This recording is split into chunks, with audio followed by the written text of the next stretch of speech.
کہ ان 5 دواؤں میں سے اس ایک دوا کی وجہ سے جس کو ہم اپنا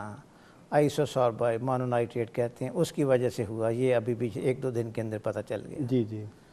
پہلے یہ نہیں پتہ تھا کہ ان 5 دواؤں میں سے کس کی وجہ سے ہو رہا ہے۔ اچھا ڈاکٹر صاحب، آپ WHO ایڈوائزر بھی ہیں اسینشل میڈیسنس کے، اور آپ کا ایک بہت بڑا کردار اس ریجن میں رہا ہے اور آپ نے کانفرنسز بہت اٹینڈ کیے ہیں، آپ اس پہ کچھ روشنی ڈالیں گے؟ اس سلسلے میں کچھ کہنا چاہیں گے کہ آپ کو جو سلیکٹ کیا گیا؟ ہاں نہیں، WHO تو اوبیسلی اپنا ورلڈ ہیلتھ آرگنائزیشن مطلب جو ایک ادارہ ہے دنیا کا سب سے بڑا، جو کہ اپنا صحت کے بارے میں نہ کہ صرف معلومات فراہم کرتا ہے بلکہ اس کے میت، تدابیر، بیماریوں کو روکنا، ان کا علاج، ایسے انسیڈنٹس ہوں، ساری چیزوں کا اپنا ہے۔ تو اس کا ایک سیکشن جو ہے جس کو ڈرگ یا میڈیسن کہتے ہیں، جی، اس کے بارے میں میں بھی ان کی جو ایک انٹرنیشنل جو کمیٹی ہے اس میں کوئی 12-14 لوگ ہیں، تو اس میں بھی اس کا ایز اے ایکسپرٹ ممبر یا ایڈوائزر ہوں،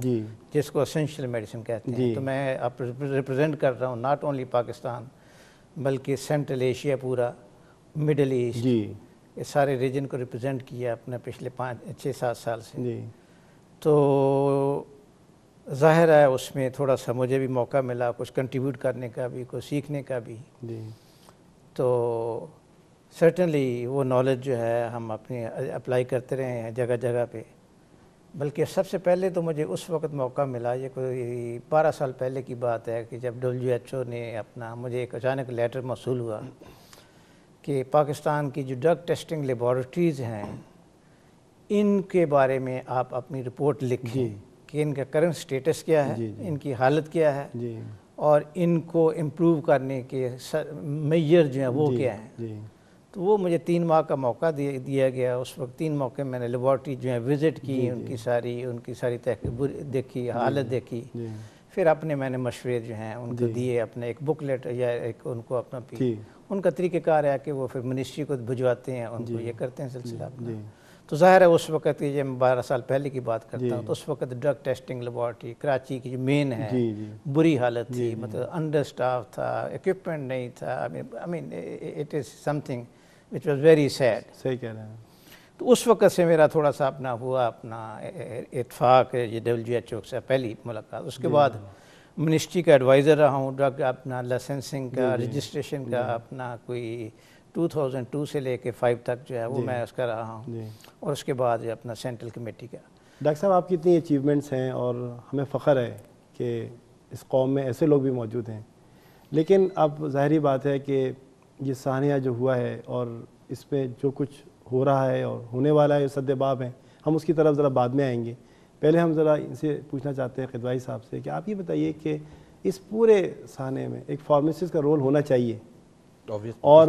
بہت زیادہ ہونا چاہیے، لیکن دیکھا یہ گیا بدقسمتی سے کہ فارماسسٹ کا رول بہت بہت نامنل رہا ہے، اور سننے میں تو یہ آیا ہے کہ فارماسسٹ کا کوئی کردار نہیں تھا یا فارماسسٹ تھے ہی نہیں وہاں پر۔ آپ کچھ کہنا چاہیں گے اس سے؟ جتنے بھی یہ ایڈورس ڈرگ ریئیکشن، بیسیکلی یہ ایڈورس ڈرگ ریئیکشن تھا، جب بھی آپ کی ڈرگ یوٹیلائزیشن کا پورا پروگرام ہوتا ہے وہ مینوفیکچرنگ سے لے کے ڈسپینسنگ اینڈ دین مانیٹرنگ تک چلتا ہے۔ اس پورے پروسیس کے اندر فارماسسٹ کا سب سے اہم کردار ہے، چاہے وہ ڈرگ کی مینوفیکچرنگ ہو سے لے کے dispensing of medicine and then monitoring it. یہاں آپ اس واقعے کے اندر آپ شروع سے لے کے آخر تک لے کے چلیں، اگر اس میں فارماسسٹ بہت ایکٹیو ہوتے اور رہے ہوں گے تو اگر یہ چیز کرتے تو یہ اس کے چانسز اور کم سے کم تر ہو جائے۔ یہی تو ہم لوگ بار بار اس بات پہ کہتے ہیں کہ آپ ہر ایک جگہ پہ ایکسپرٹیز،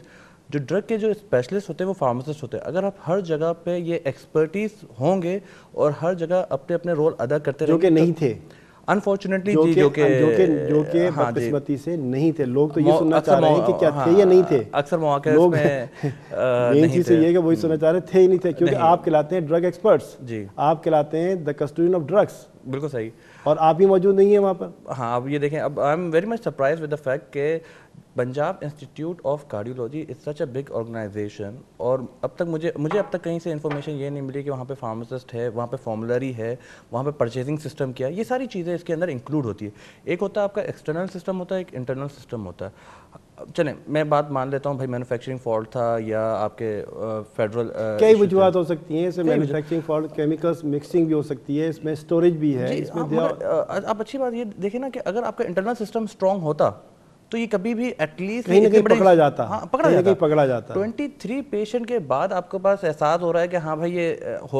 ایشوز آ رہے ہیں. اب 23 کے بعد بھی 100 تک سے زائد پیشنٹ ہو چکے ہیں, تب آپ کی اور اگر کلینکل فارماسسٹ وہاں ایکٹیولی پروفیشنلی وائز ہوتا, کوالیفائڈ وائز ہوتا, بالکل تو وہ کچھ سمجھتا ہے کہ بھئی یہ ہو کیوں رہا ہے. جب آپ کے ڈائگنوسس صحیح نہیں ہو رہی تھی, سب سے پہلی چیز تو دوا کے اوپر شک کرنی چاہیے. جب بھی آپ کے پاس ڈائگنوسس کے کوئی ایشوز آ رہے ہوتے ہیں, سب سے پہلے باہر کے جو ڈاکٹر ہوتے ہیں وہ کلینکل فارماسسٹ کو دکھاتے ہیں کہ بھائی یہ دیکھیں اس میں کوئی ڈرگ کا تو ایشوز نہیں ہے. آلسو کہ اس پرٹیکولر سینیریو کے اندر جہاں پہ مکسچر ہو گئے تھے, جہاں پہ ایک اینٹی ملیریا ڈرگ ایک اینٹی انجائنل ڈرگ کے ساتھ ایڈ ہو گئی تھی, بہت مشکل تھا کہ کوئی کلینکل فارماسسٹ پکڑے, مگر کچھ نہ کچھ تو کرتا ہی کہ وہ اس کو جو ہم لوگ کہہ رہے تھے ڈینگی کا ایشوز آ رہے ہیں, یا بہت مختلف بیانات آ رہے تھے, یا مختلف فیکٹرز بتائے جا رہے تھے, لیسٹلی کم ہو جاتے. اور یہ ایز سون ایز پاسبل جلدی سے جلدی 100 تک نہیں ریچ کرتا, ایز فار ایز میں بلیو کرتا ہوں کہ کم سے کم نقصان ہوتا, کم سے کم نقصان یہ ہوتا ہے. جیسے ڈاکٹر صاحب نے کہا کہ یہ پوری دنیا میں نارمل ہے, نارمل فینومینا ہے. فارماسیوٹیکل انڈسٹری سے غلطیاں ہوتی ہیں اور ہوتی رہیں گی. یہ ہمارا آپ کا انٹرنل سسٹم ہوتا ہے کہ آپ کا گورنمنٹل سسٹم ہوتا ہے, یہ کتنا اسٹرانگ ہے کہ اس غلطی کو ایز سون ایز پاسبل پکڑ سکے. آپ جتنی اچھا آپ کا انٹرنل اور ایکسٹرنل سسٹمز ہوتے ہیں, ویسے ہی مارکیٹ کے اندر دوائی آپ کی وہیں سے پہلا ایشو کریٹ ہوا, پہلے ایشو پہ نہیں ہوا, دوسرے پہ ہوا, تیسرے پہ آپ کا بیچ واپس لے لیا. مطلب چیکنگ سسٹم ہوگا اور چیک اینڈ بیلنس آپ کا بہت ہی چیک اینڈ بیلنس سسٹم ہوگا. اچھا ڈاکٹر صاحب, یہ اب میں آپ کی طرف آؤں گا, یہ بتائیے کہ دل کی دوائیں بھی یوز ہوئی ہیں اس میں, اور بھی کئی قسم کی دوائیں, آپ کچھ کہنا؟ ہاں نہیں بالکل, اس کے اندر جو کیونکہ انسٹیٹیوٹ کارڈیالوجی کا تو یہ تو انڈرسٹوڈ ہے کہ جتنی بھی دوائیں ہیں اور وہ وہاں پہ کارڈیالوجی ہی کی دوائیں استعمال ہوتی ہیں. لیکن حیرانگی کی بات یہ ہوئی کہ یہ جو دوا جو ہے اپیرنٹلی پہلے جو شک کیا جا رہا تھا کہ ان میں دواؤں میں کوئی خرابی ہے, کوئی ایکسپائری ہوئی ہے, یا کوئی اس وجہ سے کوئی ہوئی ہے, لیکن اب جو آیا کہ وہ اس میں وہ چیز نہیں ہے بلکہ مکسنگ ہے, جو کہ اینٹی ملیریل ڈرگ ہے. کوئی سینس نہیں بنتی ہے اس کی. یہ ایک بہت بڑا مہمہ ہے, جب تک یہ انویسٹیگیشن کے ذریعے سامنے نہیں آ جاتا اس وقت تک اس کے اوپر کچھ کہنا مشکل ہے. لیکن یقیناً ایک بہت بڑا جو ہے یہ سانیہ ہے. اور اصل چیز تو فرق یہ ہے ہمارے اور باہر کے ملکوں میں کہ وہاں پہ 1 یا 2 ڈیتھ ہوئیں تو اسی وقت ہر چیز الرٹ ہو گئی اور اسی وقت اس کو آئیڈینٹیفائی کر لیا اور آگے بڑھے نہیں. ہمارے کئی ہفتے لگ گئے مطلب کہ بھی اس کو پرابلم کو آئیڈینٹیفائی کرتے. اور دکھ کی بات تو یہ ہوئی کہ اگر یہ سیمپل باہر نہ بھجوائے جاتے تو یہ اور 6 ماہ بھی لگ جاتے تو ہمیں پتہ ہی نہیں چلنا تھا, کیونکہ ہماری یہ لیبارٹریز جو ہیں وہ پریپیئرڈ ہی نہیں ہیں. جی ڈاکٹر صاحب, چھوٹا سا بریک کا وقت ہوگا, میں پھر آپ کی طرف آتا ہوں. جی ناظرین, آپ نے سنا کہ کس طریقے سے یہ حالات پیدا ہوئے, اور پھر بھی میں یہی کہوں گا کہ اس میں جو بہت بڑا رول ہے وہ فارماسسٹ کا ہے, جو کہ نہیں ہو پایا. کیوں نہیں ہو پایا, ہم اس کا سوال پھر کریں گے, اور چھوٹا سا بریک لیتے ہیں, ہمارے ساتھ رہیے گا.